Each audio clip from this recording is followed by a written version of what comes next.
Nasagip sa pagiging scammer sa Myanmar ang mahigit 300 Pinoy na pinangakuan na magandang trabaho.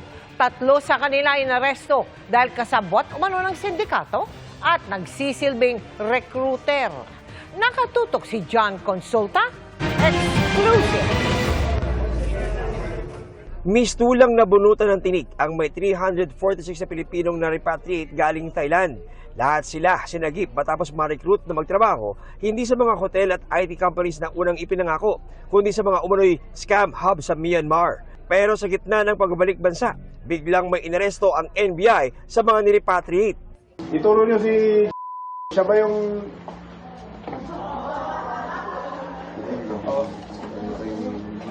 anong pangalan nito? Ikaw ba si siya ba yung nag-recruit sa inyo? Ina-aresto ka namin sa kaso paglabag sa Anti-Trafficking in Persons Act at Migrant Workers and Overseas Filipino Act.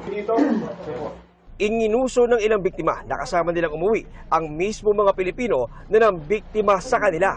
Base po dun sa interview, sa sworn statement taking namin dun sa mga possible victims ng human trafficking, in-identify po nila itong mga subject natin as their recruiter. Bali po 3 ang ating naaresto among the repatriates, tapos 16 po ang ating mga complainants. Ayon sa NBI, ang ilan sa mga inaresto, mataas na ang tungkulin sa mga scam hub sa Myanmar na ang target i-recruit online mga kapwa Pilipino. Sa tagal na nila roon sa mga scam hubs, sila ay naging HR na.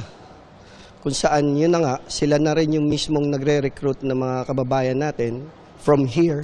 And also, there are chances na yung mga nasa ibang bansa na mismo, like nasa Thailand na, nare-recruit na rin nila na dito kayo pumasok, enticing them with high pays. Ang isa pong kinaganda na ngayon ng ating bagong batas sa human trafficking, ito po ay isang borderless crime na.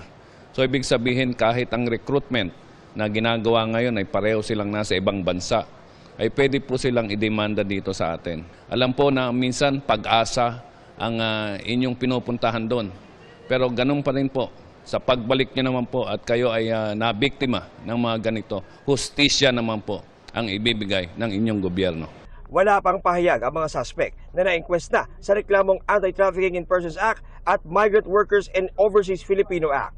Para sa GMA Integrated News, John Consulta, nakatutok 24 oras.